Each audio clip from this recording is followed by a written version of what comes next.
ज्येष्ठ सुदी पूर्णमासी को पूर्ण परमात्मा अपने निज धाम रत धाम सतलोक से चल कर आए थे और यहां एक शिशु रूप धारण करके लीला की थी। उस उपलक्ष्य में ये समागम हो रहा है। कारण कुछ भी हो, उद्देश्य परमात्मा की महिमा को उसकी पुण्य आत्माओं तक पहुंचाना ही सत्संग का मूल उद्देश्य होता है।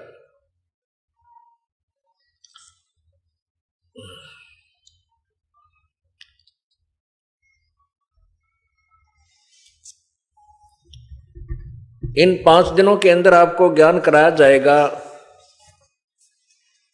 कि परमात्मा कौन है, कहां रहता है, कैसा है, परमात्मा की क्या सचीची है, वो साकार है या निराकार है। ये पूर्ण रूप से आपको प्रमाणों सहित बताया जाएगा।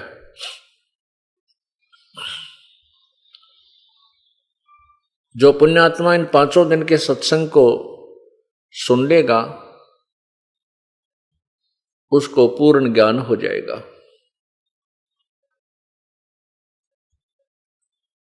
और सर्व संशय समाप्त हो जाएंगे। परमात्मा के विषय में कोई साकार कहता है, कोई निराकार कहता है। जो साकार कहते हैं वो भी अंत में परमात्मा को निराकार बताकर ही छोड़ देते हैं। जैसे पवित्र हिंदू समाज श्री ब्रह्मा जी, श्री विष्णु जी और श्री शंकर जी, शिव जी को भगवान मानते हैं, परमात्मा मानते हैं, उनको साकार मानते हैं, उनकी मूर्ति हमने बनाई हुई है। फिर भी अंत में कोई पूछता है कि परमात्मा वास्तव में है कैसा, तो कहते हैं परमात्मा तो निराकार है,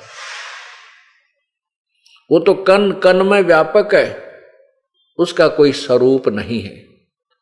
तो इससे सिद्ध होता है कि ये थ्योरी कंप्लीट नहीं है, इनकम्प्लीट है, संशय रहित नहीं है, संशय युक्त है। एक तरफ तो हम भगवान को साकार रूप पूज रहे हैं, उनकी मूर्तियां चतुर्भुज रूप में हमारे समक्ष हैं, और फिर अंत में कहते हैं भगवान तो निराकार है।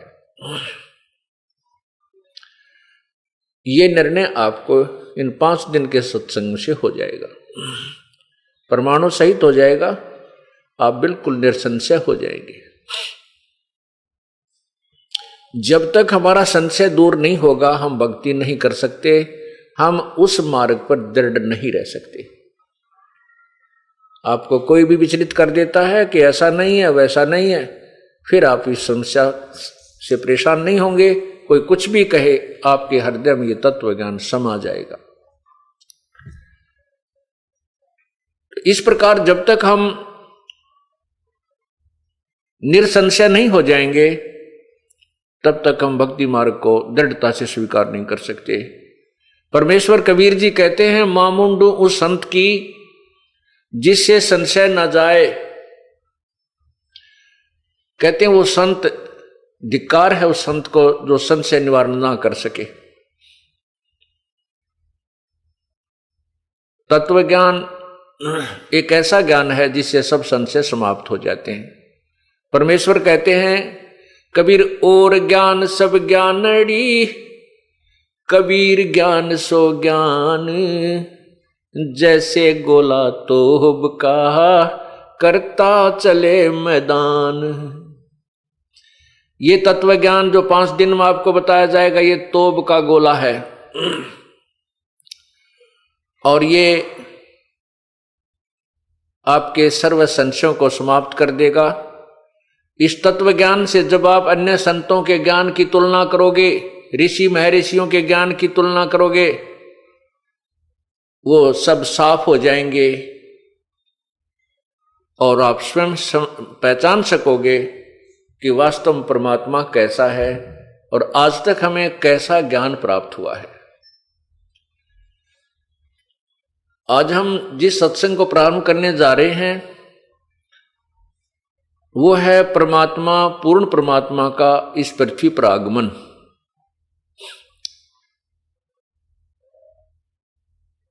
प्रभु कौन है, उसका नाम क्या है, उसका स्वरूप क्या है। परमात्मा साकार है, उसका स्वरूप मनुष्य सदृश है। परमात्मा की जो शक्ति है, परमात्मा की जो पावर है वो निराकार है। परमात्मा जहां भी रहता है उसकी निराकार शक्ति उन्हीं के शरीर से बाहर आ रही होती है और उन्हीं के आदेश से वह सर्व कंट्रोल करती है, सारे समाज सर्व संसार को व्यवस्थित रखती है। ये तत्व ज्ञान का सिद्धांत जो मैं आपको बता रहा हूं। जैसे सूर्य साकार है, उससे निकल रहा प्रकाश उसी से है। सूर्य प्रकाशमान है, स्वप्रकाशित है, सूर्य साकार है। और उसके अंदर से निकल रहा जो ताप है, गर्मी है, उष्णता, वो निराकार है, वो गुप्त काम कर रही है। इसी प्रकार परमात्मा साकार है, परमात्मा का शरीर तेजोमय है, प्रकाशमान है प्रभु।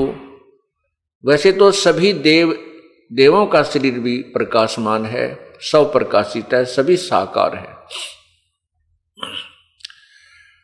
निराकार शक्ति कैसे काम, जैसे उनके शरीरों में अंतर है, पावर में अंतर है। जैसे एक 25 वाट का बल्ब होता है, एक 60 वाट का बल्ब होता है, एक 100 वाट का बल्ब होता है और एक 1000 वाट का, और फिर सूर्य उदय हो जाए, ये सभी प्रकाशमान हैं। ट्यूब बल्ब भी प्रकाशमान है, जो 25 वाट का है वो प्रकाशमान है, 60 वाट का वो भी स्वप्रकाशित है। इसी प्रकार सभी देवों के शरीर प्रकाशमान है। ब्रह्मा जी, श्री ब्रह्मा जी, श्री विष्णु जी, श्री शिव जी का भी शरीर प्रकाशमान है, साकार है, मनुष्य सदृश है। इन भगवानों में यह शक्ति होती है कि इनके 4 हाथ हैं, ये चतुर्भुज कहलाते हैं तीनों भगवान। और ये चाहे तो 2 हाथ भी रख सकते हैं, ये इनके पास एक पावर है। जब चाहे ये अपने शक्ति से 4 हाथ भी बना सकते हैं। इनसे ऊपर एक शक्ति है जो इनके पिताजी हैं ब्रह्मा विष्णु महेश के, वो ज्योति निरंजन ब्रह्म है, जिनको क्षर पुरुष भी कहते हैं। वो भी साकार हैं, उनकी 1000 भुजा है, उनका प्रकाश इनके शरीर से कई गुना ज्यादा है। और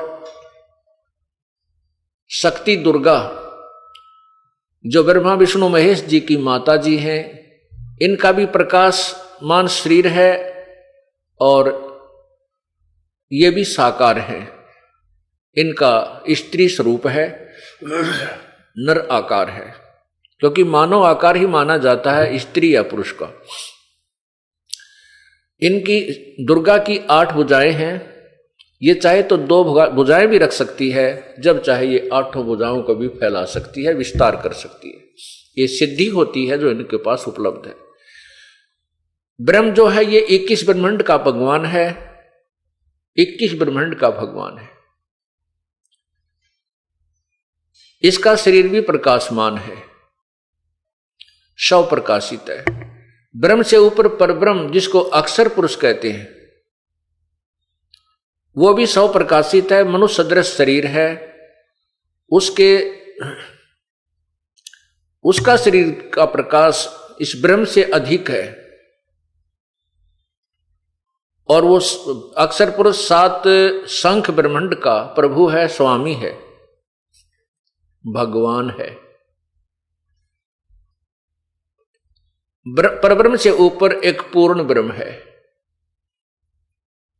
पूर्ण ब्रह्म, वो भी मनुष्य सदृश शरीर युक्त है, तेजोमय शरीर है। उस परमात्मा का यानी पूर्ण ब्रह्म का, परम अक्षर ब्रह्म का शरीर जो है वो इन सब से ज्यादा प्रकाशमान है। उस पूर्ण परमात्मा को सत्य पुरुष भी कहते हैं। उसी परमात्मा ने अपने अन्य 3 रूप और बना रखे हैं, 3 रूपों में और रहता है। वो परमात्मा असंख्य ब्रह्मांड का मालिक है, जिसके अंतर्गत 7 संख्य ब्रह्मांड परब्रह्म के अर्थात अक्षर पुरुष के तथा 21 ब्रह्मांड इस ब्रह्म के अर्थात क्षर पुरुष के, और ये सभी तीनों लोग उस परमात्मा के अंतर्गत आते हैं। वो सबका मालिक है, कुल मालिक है, वो सत्य पुरुष है। वो परमात्मा सत्यलोक में रहता है, उसका निवास, उसकी राजधानी सत्यलोक है, और बाकी उसका देश है, बाकी उसके सब ब्रह्मांड उसी का राज्य साम्राज्य है। अन्य जो भगवान है वो उसी के अंतर्गत आते हैं। सतलोक में पूर्ण परमात्मा रहते हैं, उससे ऊपर 3 लोक और हैं। अलख लोक, उसके ऊपर अगम लोक, और सर्वोच्च स्थान जो है वो अनामी लोक, अकय लोक कहलाता है। वो पूर्ण परमात्मा परम अक्षर ब्रह्म ही अन्य 3 रूपों में ऊपर रहता है। भिन्न भिन्न रूपों में 4 स्थानों पर वही रहता है, सतलोक में, अलखलोक में, अगम लोक और अकय लोक में। उसी परमात्मा के प्रत्येक लोक में उपमा के नाम भिन्न भिन्न हैं। जैसे अपने देश के प्रधानमंत्री जी अपने पास कई विभाग रख लेते हैं, तो जिस भी विभाग में के वो दस्तावेजों पर साइन करते हैं वहां पर वो अपने आप को मंत्री लिखते हैं। उस समय उनकी पावर प्रधानमंत्री से कम होती है, मनुष्य वही होता है, व्यक्ति वही होता है। इसी प्रकार परमात्मा की स्थिति को समझने के लिए हमने यहाँ के एग्जाम्पल, यहाँ के उदाहरणों का सहारा लेना पड़ेगा। अब साकार परमात्मा, प्रत्येक प्रभु साकार है। अब जैसे प्रत्येक प्रभु साकार है, श्री ब्रह्मा, श्री विष्णु, श्री शिव जी, ये एक एक विभाग के मंत्री हैं। श्री ब्रह्मा जी रजगुण विभाग के, श्री विष्णु जी सतगुण विभाग के, और श्री शिव जी तमोगुण विभाग के मालिक हैं। एक ब्रह्मांड में 3 लोक बने हैं, और इन 3 लोकों में एक एक विभाग के ये स्वामी हैं, ब्रह्मा विष्णु महेश जी।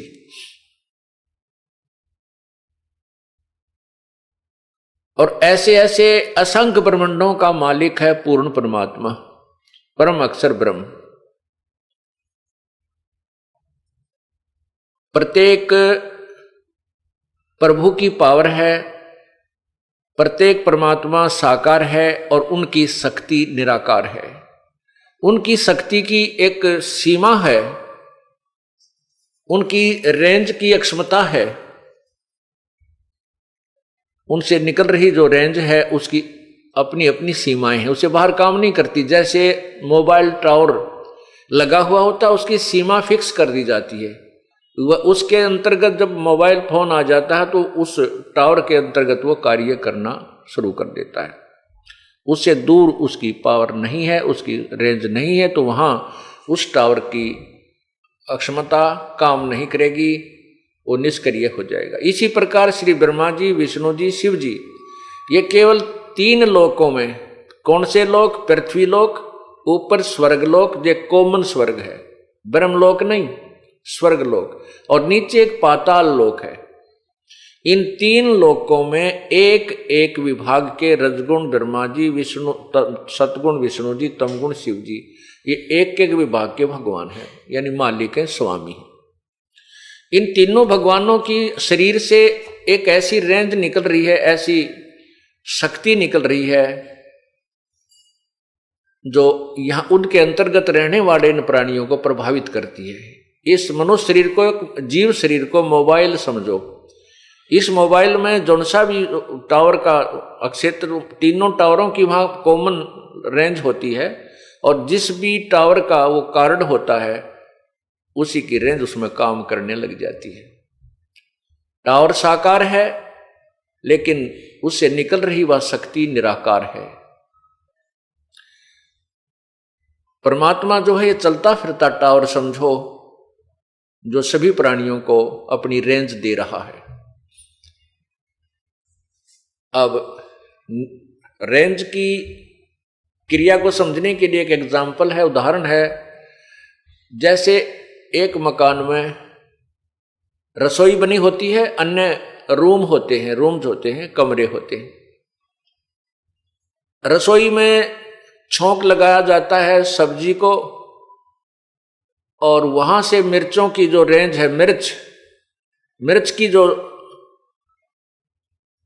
निराकार जो शक्ति है, प्रभाव है, वो अन्य कक्षों में, अन्य कमरों में जाकर के भी छीकम छीक कर देता है। मूल वस्तु, साकार वस्तु रसोई में है, उसकी निराकार शक्ति ने दूसरे कमरों में बैठे व्यक्तियों को भी अपना प्रभाव दिखा दिया, जिससे उनको छींकें आने लगी। ठीक इसी प्रकार ये तीनों परमात्मा ब्रह्मा विष्णु महेश अपने अपनी रेंज युक्त, अपने अपने गुण युक्त जहां भी रहते हैं, चाहे अपने लोक में रहें चाहे अन्य लोक में घूमें, उनके शरीर से निकल रही रेंज प्रॉपर काम करती रहती है। उसी के प्रभाव से ये यहां व्यवस्था बनी हुई है। श्री ब्रह्मा जी के रजगुण निकल रही उसकी रजगुण रेंज से यहां प्राणी उत्तेजित होते हैं, संतान उत्पत्ति करने के लिए विवश हो जाते हैं। ये जीव के बस की बात नहीं है, ये तो एक कठपुतली है, एक यंत्र है, और इन भगवानों की पावरों से ये चलता रहता है। ये कोई यहां पर ये जीव विवश है, संतान उत्पत्ति अवश्य करेगा, ये इसके बस की बात नहीं है। कारण क्या है, इसके पीछे ऐसा हमें क्यों विवश किया जा रहा है, ये इस 5 दिन के सत्संग में आपका क्लियर समझ में आ जाएगा, आपको स्पष्ट हो जाएगा। दूसरे भगवान विष्णु जी हैं, सतगुण युक्त हैं। सतगुण के प्रभाव से हम एक दूसरे के साथ प्रेम करते हैं, जैसे भाई बहन का प्यार, माँ बेटा का प्यार, पिता पुत्र का प्यार, रिश्तेदारी में लगाव, और संपत्ति के अंदर, संपत्ति में मोह। ये जो मोह है, जो सतीथी हमें यहां पर टिकाए रखता है, सतीथी बनाए रखता है, ये भगवान विष्णु जी के सतोगुण का प्रभाव है।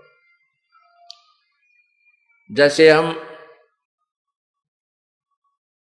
अपने पुत्रों से, अपनी पत्नी से, अपनी संपत्ति से कितना लगाव रखते हैं, ये हमारे बस की बात नहीं है, ये जीव के बस की बात नहीं है, क्योंकि जीव एक यंत्र है, एक मशीन है, और ये इसीलिए इसी अकॉर्डिंग बनाया गया है, इसी की व्यवस्था ऐसी की गई है कि ये रेंज इसमें काम करें पूर्ण रूप से, ये शक्ति काम करे अपनी अपनी रेंज के आधार पर।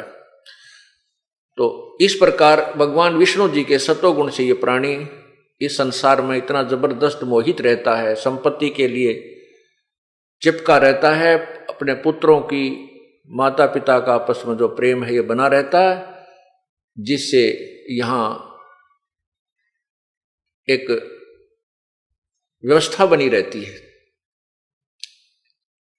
ये यहां पर आवश्यक भी है, क्योंकि अगर ऐसा ना हो तो यहां बहुत बुरा हाल हो जाए, कोई भी ना रहे संसार में। अगर हमारा मोह ममता आपस में ना फंसा रहे, कोई नहीं रहे संसार में, क्योंकि ये सुनियोजित व्यवस्था है इस काल भगवान की। ये बना किस लिए रखा है, ये किया किस लिए है, ये हम आपको बताएंगे आने वाले सत्संग में। अब तीसरा भगवान है शिव जी। उनके अंदर तमोगुण है, वो पूर्ण रूप से तमोगुण है। उनके शरीर से निकल रहे तमोगुण के प्रभाव से ये प्राणी इतना कुपित हो जाता है, एक दूसरे को मार डालता है, काट देता है, ना जाने कितने जुल्म ढा देता है। ब्रह्मा विष्णु महेश जी के पूज्य पिताजी ज्योति निरंजन हैं, क्षर पुरुष हैं, काल है जिसको काल कहा जाता है। इस काल भगवान ने ये सारे तीनों अपने 21 ब्रह्मांडों में व्यवस्था बना रखी है। सतिथि, उत्पत्ति, सतिथि और संहार। जन्म, फिर यहां सतिथि बनाए रखना और फिर मृत्यु करना। इन तीनों पुत्रों के माध्यम से अपना सारा कार्य करवा रहा है। क्यों करवा रहा है, क्या उद्देश्य है इसका ऐसा? आज हमें मालूम है कि आज हमारे पास संपत्ति है, कार है, कोठी है, संतान है, पुत्र है, पुत्री है, रिश्तेदारी है, बहुत बढ़िया दिल लगा हुआ है, आनंद आ रहा है और हम चाहते हैं हम सदा यहीं रहें, हम कभी मृत्यु को प्राप्त ना हो। लेकिन हम चाहते भी हैं कि ना मरे और थोड़ा थोड़ा सा पता भी है कि मरे भी गए।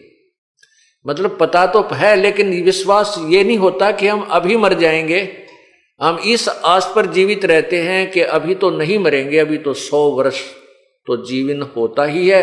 100 वर्ष तक पहुंचने के उपरांत फिर ये प्राणी सोचता है और भी उम्र बताते हैं, मनुष्य तो 150 वर्ष भी जी जाता है। मर तो जाए चाहे कल, मर जाए चाहे अभी एक पल में, लेकिन आस बहुत दूर तक की हम लगाए रहते हैं। तो कहने का भाव यह है कि हम चाहे यहां कितने सुखी नजर आ रहे हैं, उस सुख को जिसको हम सुख मानते हैं, वैसे तो ये सुख संत नहीं मानते यहाँ के किसी भी वस्तु में या किसी भी धन को या संतान संपत्ति को हम सुख मान रहे हैं। संत इनको सुख नहीं मानते क्योंकि ये सुख अस्थायी है। जैसे अभी मृत्यु हो जाए वो सब हमारा यहीं रह गया, ना पुत्र साथ गए ना बेटी साथ गई। इसको तो संतों ने बताया है कि झूठे सुख को सुख है ये मान रहा मनमोद, ये सकल चबीना काल का, कुछ मुख में कुछ गोद। कबीर परमेश्वर जी ने अपने तत्व ज्ञान में ये समझाया है कि इस झूठे सुख को सुख है ये मान रहा मनमोद, ये तो सकल चबीना काल का, ये काल आहार है, इसके कुछ मुख में कुछ गोद। कुछ तो इसके मुख में 1 लाख जा चुके हैं और बाकियों को गोदी में खिला रहा है, हमें अभी तैयार कर रहा है मृत्यु के लिए, कब मारा जाए, कब इनको खाऊं। ये काल 1 लाख प्राणी नित खाता है, मानव शरीरधारी प्राणियों को खाता है।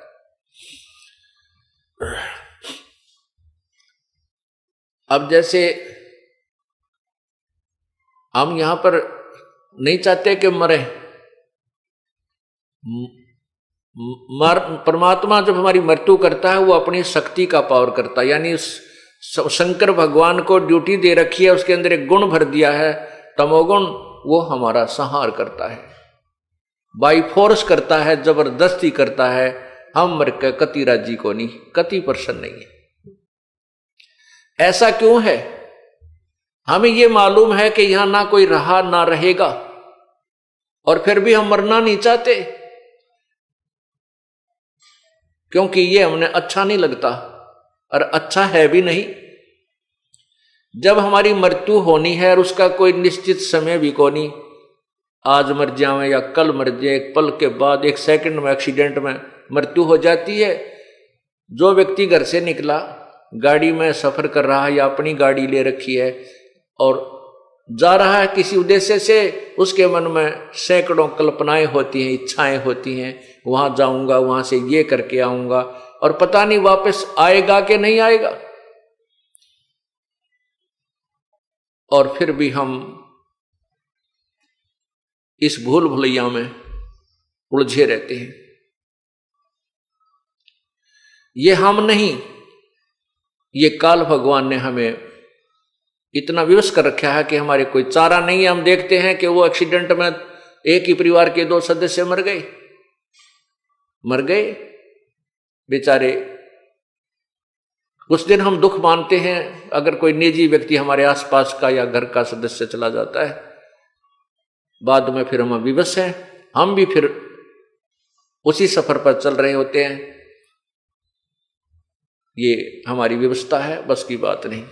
तो हम नहीं मरना चाहते। क्यों नहीं चाहते? जब पता है कि हमारी मृत्यु निश्चित है और ये संसार छोड़ के जाना पड़ेगा, फिर भी यहां से मोह नहीं हटता। ये तो आपको बता दिया कि हमारे आपके बस की बात नहीं है। ये तो इन तीनों गुणों का प्रेशर इतना है, ये आपके और हमारे बस की बात नहीं। हाँ, इसको खत्म करने के लिए, इसको निष्क्रिय करने के लिए इनसे सुप्रीम पावर, एक पूर्ण परमात्मा की भक्ति, एक ऐसा ट्रीटमेंट है, उसके करने से फिर इनकी रेंज निष्क्रिय, इनकी जो पावर है ये निष्क्रिय हो जाएगी, इनका प्रभाव समाप्त हो जाएगा।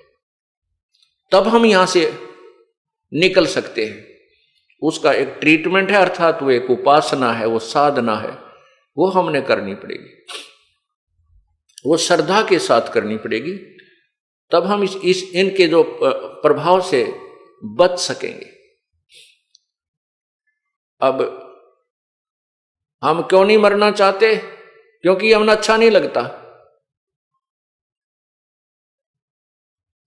क्यों? हम सतलोक में रहते थे, हम सत्यलोक में रहते थे, वहां मरते नहीं थे।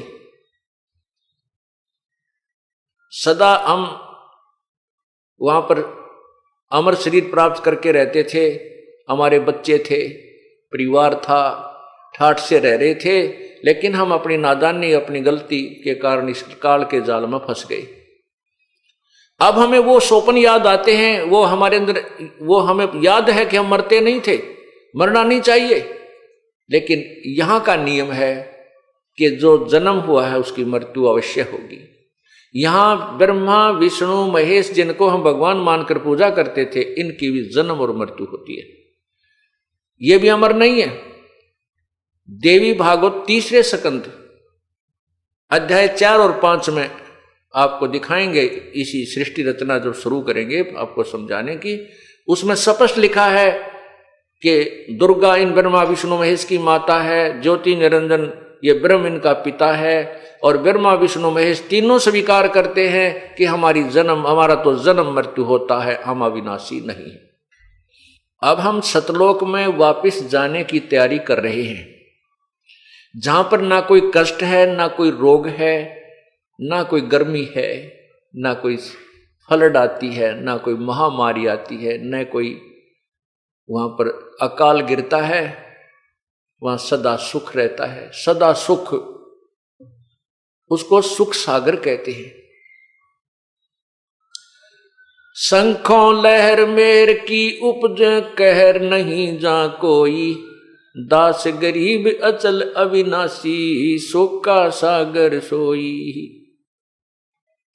शंखों लहर मेहर की उपजे, कहर नहीं जा कोई। आप देखते हो यहां पर कई बार हृदय में इतनी दया भर जाती है, इतनी दया भर जाती है कि शत्रु भी शत्रु नजर नहीं आता, महसूस नहीं होता, उसके प्रति भी एक प्यार उमड़ आता है। क्यों झगड़ा करते हैं, किस लिए करते हैं, लेकिन वो रहती है अक्षण मात्र ही। कुछ ही देर के बाद वो लहर समाप्त हो जाती है, वो हिलोर चली जाती है, फिर वही अकड़, वही नो की नो गुस्सा, वही अंदर से बकवादें प्रारंभ हो जाती हैं। तो भगवान बताते हैं कि उस सतलोक में ऐसी मेहर की लहर शंखों पल पल यही निकलती हैं, वहां कहर की लहर नहीं है। शंखों लहर मेहर की उपज, कहर नहीं जा कोई, दास गरीब अचल अविनाशी, सुख का सागर सोई। वो सुख सागर है। जैसे समुद्र में, सागर में जब जहाज बीच में पहुंच जाता है, अन्य वस्तु नजर नहीं आती, केवल जल दिखाई देता है, सर्वत्र सागर ही होता है। इसी प्रकार वो परमात्मा का सतलोक सुख सागर है, सुख सागर। वहां सुख ही सुख है, सुख ही सुख है। जैसे पानी में, समुद्र में दूसरी चीज होती ही नहीं, ऐसे ही सतलोक में सुख के अतिरिक्त कोई वस्तु है ही नहीं, कोई और पीड़ादायक कोई भी वस्तु नहीं है, कोई भी पदार्थ नहीं है, और न ही कोई ऐसा जीव है। अब वो परमात्मा पूर्ण ब्रह्म सारी सृष्टि का रचनहार, कुल मालिक, अपने लोक से चलकर इस काल ब्रह्म के 21 ब्रह्मंडों में आता है। वो किस लिए आता है, क्यों आता है? इसका एक सीधा सा उदाहरण तो ये बताएंगे, जैसे महाराजा होता है, उसके अंतर्गत सैकड़ों राजा हुआ करते थे जो पूरी पृथ्वी का शासक होता था, जिसको चक्रवर्ती राजा कहते थे। वो अन्य स्थानों पर जाता था कि उस अक्षेत्र का, उस नगरी का राजा कोई अन्याय तो नहीं कर रहा, प्रजा को पीड़ित तो नहीं कर रहा है। अगर ऐसा वो कर रहा है तो उसको मैं फिर जनता को राहत दूंगा। एक तो उद्देश्य ये होता है।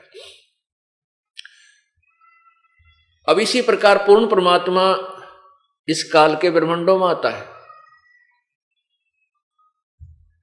यहां की जनता जब हाहाकार मचा देती है, यहां के जीव तड़फने लगते हैं, तब वो परमात्मा या तो स्वयं आता है या फिर कोई अपना दास अपनी पावर युक्त, अपनी कुछ पावर उसमें डालकर भेज देता है, अर्थात उसको कुछ शक्ति प्रदान करके भेजता है, जो पुण्यात्माओं को सुख प्रदान करता है उसी प्रभु के आदेश और शक्ति से। अब वो परमात्मा पूर्ण ब्रह्म चारों युगों में आते हैं, और यहाँ का जो राजा है, यहाँ 21 ब्रह्मांड का जो प्रभु है वो ब्रह्म है। पुण्यात्माओं, ये आपको तत्व ज्ञान ऐसा रटवा दूंगा, उंगलियां पे याद हो जाएंगे आपके, ये ब्रह्म के है, पर ब्रह्म क्या है, पूर्ण ब्रह्म क्या है, ब्रह्मा विष्णु महेश की कितनी पावर है। हमने ब्रह्मा विष्णु महेश को कभी बुरा नहीं कहा और ना ही ये बुरे हैं। हम तो ये कहते हैं कि तीनों देवा दिल में बसे ब्रह्मा विष्णु महेश, और प्रथम इनकी वंदना पर सुन सतगुरु उपदेश। ये हमारे प्रभु हैं, हम इस काल के लोक में रह रहे हैं, लेकिन हम इनकी सतीथि बताते हैं, इनकी पावर से आपको परिचित कराते हैं। जैसे एक स्टेट का मंत्री, एक राज्य का मंत्री, एक प्रांत का मंत्री होता है, उसकी पावर होती है, उसमें भी शक्ति होती है, लेकिन वो प्रधानमंत्री के बराबर नहीं होता। हमने यही गलती कर रखी है कि एक स्टेट के मंत्री को हमने प्रधानमंत्री मान रखा है। ये अज्ञानता है, इसको तत्व ज्ञान से हमने समझना है। ब्रह्मा विष्णु महेश एक मंत्री हैं, एक एक विभाग के, और एक ब्रह्मांड में, एक प्रांत में। इस काल भगवान के 21 प्रांत हैं। ये मुख्य, यहाँ का मुख्यमंत्री है, समझ लो 21 प्रांतों का। वैसे तो प्रांतों क्योंकि उदाहरण देने के लिए कुछ हमने अलग से, वास्तविकता से कुछ भिन्न बेशक हो, लेकिन समझने के लिए काफी होती है।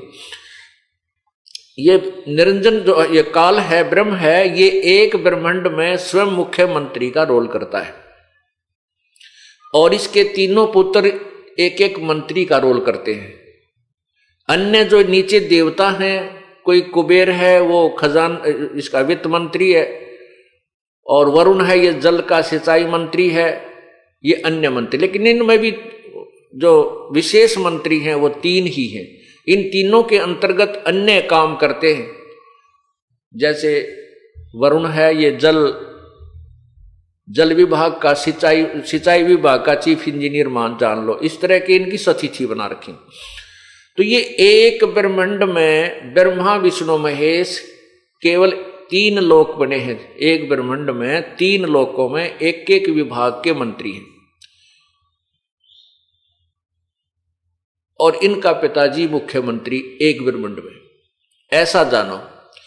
और इन ब्रह्म से ऊपर परब्रह्म, परब्रह्म से ऊपर एक पूर्ण ब्रह्म। पूर्ण ब्रह्म जो है वो सारी सब ब्रह्मांडों का मालिक है, कुल का मालिक है। उसको परम अक्षर ब्रह्म भी कहते हैं। पवित्र गीता जी अध्याय 7 श्लोक 29 में गीता ज्ञान दाता प्रभु कह रहा है कि अर्जुन, जिस समय तुझे सभी आध्यात्मिक ज्ञान हो जाएगा और तू मेरे से परिचित हो जाएगा, और तत्ब्रह्म से, उस परमात्मा से तू परिचित हो जाएगा, फिर संसार की कोई ही वस्तु की तू इच्छा नहीं करेगा, कोई डिमांड तेरे मन में नहीं रहेगी। देखो कितना अच्छा ज्ञान है पवित्र गीता जी का। लेकिन आज तक हमारे को समझाने वाले नहीं मिले ठीक से। इसमें कहा है, गीता बोलने वाला भगवान अर्जुन को कह रहा है कि अर्जुन, जब तू पूर्ण रूप से तत्व ज्ञान से या आध्यात्मिक ज्ञान से पूर्ण रूप से परिचित हो जाएगा और फिर मुझे समझेगा और फिर तत्ब्रह्म को जानकर यहां की कोई भी वस्तु तू नहीं चाहेगा। 7वें अध्याय के 30 श्लोक हैं। 29वें श्लोक में ये शब्द बोले हैं। जब 8वां अध्याय प्रारंभ होता, अर्जुन ने सबसे पहले यही प्रश्न किया कि हे भगवान, किम तत्ब्रह्म पुरुषोत्तम, वो तत्ब्रह्म कौन है जो आपसे भी ऊपर है, आपसे भी कोई अन्य है, और उसको जानने के बाद आपकी सतिथि का पता होगा, तत्व ज्ञान को जानने के बाद आपको भी मैं समझूंगा, और वो ब्रह्म कौन है, तत्ब्रह्म कौन है, उसके बारे में बताइए। गीता ज्ञान दाता ने, गीता बोलने वाले प्रभु ने गीता जी के 8वें अध्याय के 3 मंत्र में श्लोक में कहा है, वो परम अक्षर ब्रह्म है, वो परम अक्षर ब्रह्म है। यानी गीता बोलने वाले परमात्मा भगवान से कोई और परमात्मा है, उसके विषय में गीता ज्ञानदाता कह रहा है, वो परम अक्षर ब्रह्म है। 8वें अध्याय में ही फिर आगे चल के 5वें और 7वें श्लोक में गीता ज्ञानदाता भगवान अपने बारे में कह रहा है कि मेरी भक्ति कर, मुझे ही प्राप्त होगा। और 8वें अध्याय के 8, 9, 10 श्लोक में लिखा है कि जो व्यक्ति उस तत्ब्रह्म यानी परम अक्षर ब्रह्म की साधना करता है, अंतिम श्वास तक उसकी पूजा करता हुआ शरीर छोड़कर जाता है, उस परम दिव्य पुरुष सूर्य सदृश पर प्रकाशमान उस परमात्मा को प्राप्त हो जाता है। ये अपने पवित्र गीता जी का अनमोल ज्ञान है। अब वो परम अक्षर ब्रह्म, वो सारी सृष्टि का मालिक है।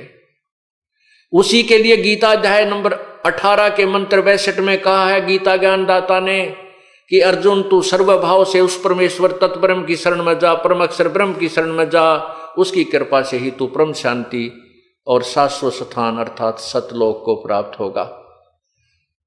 शाश्वत स्थानम, शाश्वत माने सदा रहने वाला, यानी अविनाशी स्थान माने धाम, लोक, सत्यलोक को प्राप्त हो जाएगा। उस परम अक्षर ब्रह्म के ज्ञान को समझने के लिए, परम अक्षर ब्रह्म को प्राप्त करने वाली विधि को प्राप्त करने के लिए गीता जी अध्याय नंबर 4 के मंत्र 34 में कहा है कि उन तत्वदर्शी संतों की खोज कर उनको दंडवत प्रणाम कर, विनम्र भाव से कपट छोड़कर प्रसन्न कर, फिर वो तत्वदर्शी संत तुझे उस परम पिता के पाने की विधि बताएंगे। गीता ज्ञानदाता कह रहा है कि उस परम अक्षर ब्रह्म के विषय में मुझे ज्ञान नहीं है, वो उसकी प्राप्ति की विधि मुझे मालूम नहीं है, उसके लिए कोई तत्वदर्शी संत उसी प्रभु का भेजा हुआ आएगा, उस तत्वदर्शी संत को खोजना। वो तत्वदर्शी संत होगा कैसा, उसकी क्या पहचान है, पवित्र गीता अध्याय नंबर 15 के प्रथम मंत्र में ही स्पष्ट कर दिया है कि वो उसकी क्या पहचान होगी उस तत्वदर्शी संत की, कि वो उस संसार रूपी उल्टे लटके हुए वृक्ष के का पूर्ण विस्तृत विवरण देगा। स वेदवित, वो तत्वदर्शी संत होगा। उस परमात्मा ने, पूर्ण ब्रह्म ने स्वयं ही एक भूमिका की थी तत्वदर्शी संत की, स्वयं ही वो भगवान है, स्वयं ही संत बनकर आते हैं, स्वयं ही एक अच्छे भक्त की भूमिका करके हमें उदाहरण देते हैं कि बेटा ऐसे ऐसे रहना जैसे मैं रह रहा हूं। उस परमात्मा ने, उस तत्ब्रह्म ने, परम अक्षर ब्रह्म ने आकर के आप ही तत्वदर्शी संत की भूमिका निभाई थी। उसके बाद उन्हीं के ज्ञान से इस दास को वो तत्व ज्ञान प्राप्त हुआ है और तत्वदर्शी संत की पदवी उसी परमात्मा ने इस दास को दी है। तो उस परमेश्वर ने, उस परम अक्षर ब्रह्म ने, सतपुरुष ने, कबीर परमेश्वर ने आकर के आज से 600 वर्ष पूर्व सवसम वेद यानी कबीर वाणी का के माध्यम से हमें यह ज्ञान दिया था। क्या कहा था, अक्षर पुरुष एक पेड़ है निरंजन वाकी डार, अक्षर पुरुष एक पेड़ है निरंजन वाकी डार, तीनों देवा शाखा है भाई पात रूप संसार। अक्षर पुरुष एक पेड़ है, निरंजन वा की डार, और तीनों देवा शाखा है, ये पात रूप संसार।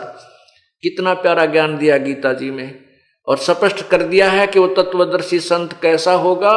इस उल्टे लटके हुए संसार रूपी वृक्ष का यानी पूर्ण विवरण बताएगा। उसके तना क्या है, कौन है, जड़ कौन है, तना कौन है, और वो डार कौन है, फिर वो शाखाएं, तीनों शाखा क्या हैं, और संसार रूपी वृक्ष कौन है। तीनों गुण रजगुण ब्रह्मा, सतगुण विष्णु, तमगुण शिवजी रूपी तो शाखाएं हैं। नीचे जो जड़ है, मूल है उस वृक्ष की, यानी संसार जहां से चला है, जिससे प्रवृत्ति को प्राप्त हुआ है, वो मूल है, वो पूर्ण परमात्मा परम अक्षर ब्रह्म है। एक वृक्ष की जो जड़ होती है वो जमीन के अंदर हिडन होती है, गुप्त होती है, प्रोक्ष होती है, और उससे बाहर तना होता है। तना नीचे जो जड़ है वो तो परम अक्षर ब्रह्म जानिए, और जमीन से बाहर तुरंत जो मोटा हिस्सा भाग होता है वृक्ष का, उसको तना कहते हैं, उसको अक्षर ब्रह्म अर्थात पर ब्रह्म जानिए। और फिर ऊपर जाके शाखाएं मोटी मोटी डार निकलती हैं, उनमें से एक डार को ज्योति निरंजन ब्रह्म क्षर पुरुष जानिए। उसी क्षर पुरुष एक ब्रह्म के आगे जाके तीन शाखाएं बन जाती हैं। उन तीनों शाखाओं को रजगुण ब्रह्मा, सतगुण विष्णु, तमगुण शिवजी, तीनों गुण रूपी शाखा जानिए। अब पुण्यात्माओं, इस संसार रूपी वृक्ष में एक दूसरे से जो भाग हैं ये एक दूसरे से संबंधित हैं, जुड़े हुए हैं, और हम फिर आगे इस ब्रह्मा विष्णु महेश यानी तीनों शाखाओं के आगे जो पत्ते बने हुए हैं, टहनियां निकली हैं, उन टहनियों के ऊपर वो पत्ते स्थापित होते हैं, उनको संसार जानिए। हम आज संसार में हैं, आप संसार हैं, आप ब्रह्मा विष्णु महेश रूपी इन तीनों शाखाओं पे आधारित हैं। आपको इन्हीं के माध्यम से आपका किया हुआ कर्म यानी फल मिलता है, आपको आहार प्राप्त होता है। जैसे पूरे पेड़ को से आहार प्रारंभ होता है, मूल से शुरू होता है। मूल पूर्ण परमात्मा है, परम अक्षर ब्रह्म है, वही सभी का पालन पोषण करता है इस पूरे वृक्ष, संसार रूपी वृक्ष का। अब जड़ से खुराक चलती है, जड़ से आहार चलता है, तना में आया, तना से फिर उस मोटी डार में गया, यानी पूर्ण परमात्मा से सबका किया हुआ कर्म का फल स्टार्ट हुआ।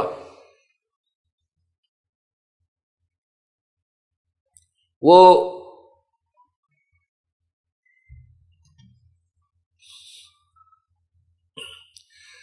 जैसे जड़ से मूल से वृक्ष को आहार मिलता है। अब मूल कौन है? ये पूर्ण ब्रह्म, परम अक्षर ब्रह्म। इससे सबको किया हुआ कर्म वहां से प्रारंभ होता है, तना में आता है, यानी परब्रह्म के पास आया, परब्रह्म से फिर ब्रह्म के पास यानी डार में आया, डार से फिर वो खुराक आहार, मोटी डार से फिर तीनों शाखाओं में ब्रह्मा विष्णु महेश में आया, ब्रह्मा विष्णु महेश से आगे फिर हमें प्राप्त हुआ।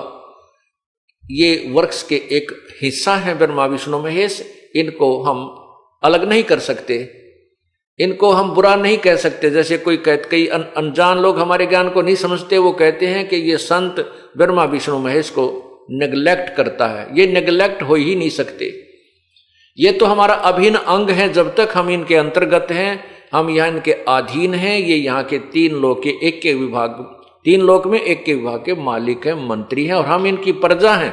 हम इनको नेग्लेक्ट नहीं कर सकते, हम इनके विधान से बाहर नहीं हो सकते, इनके अंतर्गत हमें रहना होगा। और लेकिन इस ज्ञान को समझना पड़ेगा, इनकी कितनी पावर है, ये हमें कितना राहत दे सकते हैं। अक्षर पुरुष यानी पूर्ण परम अक्षर पुरुष, परम अक्षर ब्रह्म से आहार चला, वो फिर तना यानी परब्रह्म में, फिर ब्रह्म में, डार से फिर तीनों शाखाओं में, शाखाओं से आगे हम पत्तों में, इस संसार रूपी पत्तों में ऐसे आहार यानी किया हुआ कर्म हमें इस प्रोसीजर से, इस प्रकार हमें कड़ी से मिलता है। तो इसमें कोई भी भगवान, किसी भी परमात्मा को हम अवॉइड नहीं कर सकते। प्रभु को स्वामी है ये हमारे, लेकिन हमने मूल ज्ञान को समझना है कि ये इन सबको भी पालन करने वाला कौन है, ये भी किस पर आधारित है। अब इसी का ज्ञान, इसी का प्रमाण इसी अध्याय नंबर 15 के, गीता जी के अध्याय नंबर 15 के 1 से लेकर 4 में तो ये निर्णय दे दिया कि वो संत जो पूर्ण संत, तत्वदर्शी संत होगा, ये ज्ञान बताएगा, संसार रूपी वृक्ष के प्रत्येक भाग का भिन्न भिन्न विवरण बताएगा। और फिर कहा कि जब तत्वदर्शी संत मिल जाए, 15वें अध्याय के 4 श्लोक में बताया है कि जब तत्वदर्शी संत मिल जाए तो उस तत्व ज्ञान के आधार से इस संशय रूपी इस वृक्ष को काट के, संशय रूपी वृक्ष तत्व ज्ञान रूपी शस्त्र से अज्ञान रूपी इस वृक्ष को काटकर उसके पश्चात उस परम धाम को, उस परम पिता परमेश्वर की खोज करनी चाहिए, जहां पर जाने के बाद संसार में लौटकर प्राणी नहीं आते। गीता जी अध्याय नंबर 15 के श्लोक 4 में निर्णय दिया है कि जब 3 और 4 में ये निर्णय दिया है कि जब तत्वदर्शी संत मिल जाए, उस तत्व ज्ञान रूपी शस्त्र से अज्ञान रूपी उस वृक्ष को जो आपके अंदर घर कर चुका है उसको समाप्त करके, यानी उस पूर्ण रूप से संसार रूपी वृक्ष को समझकर उसके पश्चात उस परमेश्वर के उस परम पद की खोज करनी चाहिए, जहां जाने के बाद संसार में लौट कर नहीं आते। और ये गीता ज्ञान दाता भगवान कहता, मैं भी उसी की शरण में हूं।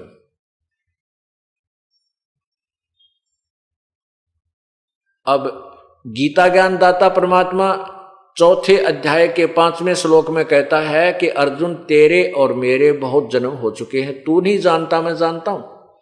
गीता जी अध्याय नंबर 2 के श्लोक 12 में कहा कि अर्जुन, ऐसा नहीं है कि आप, हम और ये सैनिक पहले नहीं थे या आगे फिर जन्म नहीं होगा, या हम वर्तमान में ही हैं। हम पहले भी थे, अब भी हैं, आगे भी आप और हम ये सभी जन्मते मरते रहेंगे। इसे सिद्ध हुआ कि गीता ज्ञान दाता प्रभु अविनाशी नहीं है,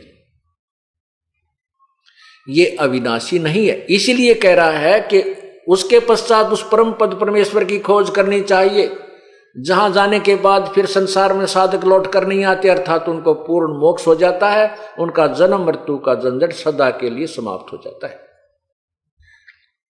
इसके पश्चात 15वें अध्याय के 16 और 17, गीता जी अध्याय नंबर 15 श्लोक 16 और 17 में इन 3 भगवानों की न्यारी न्यारी स्थिति निर्णायक दे रखी है। एक क्षर पुरुष ब्रह्म को कहते हैं, अक्षर पुरुष पर ब्रह्म को कहते हैं, और परम अक्षर ब्रह्म, परम अक्षर पुरुष इस पूर्ण ब्रह्म को कहते हैं। इन तीनों भगवानों की न्यारी न्यारी स्थिति है। गीता जी अध्याय नंबर 15 श्लोक 16 में कहा है कि इस संसार में 2 भगवान हैं, पुरुष माने प्रभु, 2 पुरुष, 2 भगवान हैं,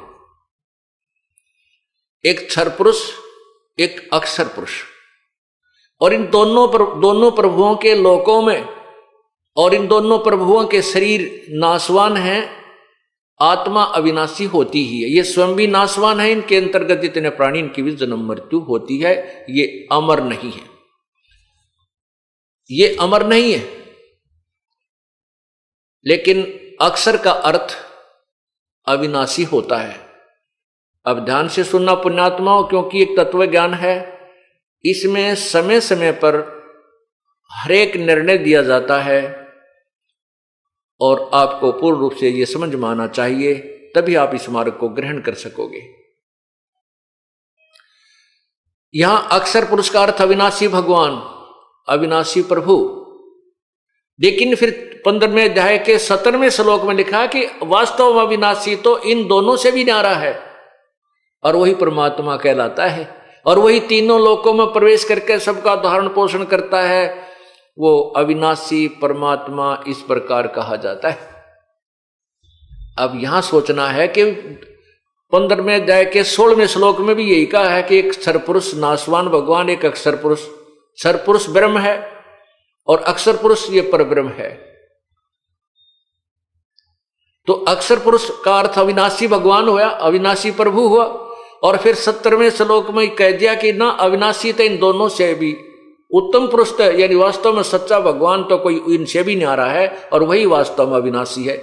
इससे सिद्ध हुआ कि ये अक्षर पुरुष जिसको कहते हैं ये भी अविनाशी नहीं रहा। इसको समझने के लिए एक एग्जाम्पल कोट किया जाता है, एक उदाहरण दिया जाता है, ध्यानपूर्वक सुनना। तत्व ज्ञान को समझे बिना आप भक्ति पर नहीं लग सकते और ना ही काल के लोक से आपकी यहां से आस्था हट सकती। क्षर पुरुष ब्रह्म है, अक्षर पुरुष ये परब्रह्म है, परम अक्षर ब्रह्म यानी पूर्ण परमात्मा वो पूर्ण ब्रह्म है। इन तीनों भगवानों की सतिथि को समझने के लिए आप ऐसे समझिएगा कि जैसे एक सफेद कप होता है चाय पीने का, चीनी का प्याला जिसे कहते हैं, उसकी सतिथि से आप परिचित हैं कि हाथ से अगर छूट गया, फर्श पे गिर गया तो टुकड़े टुकड़े हो जाएगा, इतना क्षर है, नाशवान, बिल्कुल इसका तो क्लियर पता है कि नाशवान है। दूसरा कप समझिए स्टील का, इस्पात का बना हुआ है। अब वो कप उस क्षरपुरुष यानी उस मिट्टी के कप की तुलना में हमें बहुत स्थायी नजर आता है, अविनाशी नजर आता है भी, लेकिन वो भी वास्तव में अविनाशी नहीं है, क्योंकि स्टील को भी, लोहे को भी समय आने पर जंग लगेगा और एक दिन वो विनाश को प्राप्त हो जाएगा। लेकिन उसकी तुलना में वो बहुत ज्यादा समय के बाद नष्ट होगा, इसलिए उसको भी हम पक्का मान लेते हैं कि वो भाई टूटा को नहीं, खत्म नहीं होएगा, खत्म टूट भी जाएगा। अगर व्हीकल के नीचे आ गया टूट भी गया और अच्छे लठ गण मार दिए उसका चूरा भी हो जाएगा। यानी वो स्थायी होते हुए भी वो जंग लगेगा, स्थायी नजर आते हुए भी उसका विनाश होगा, जंग लगेगा।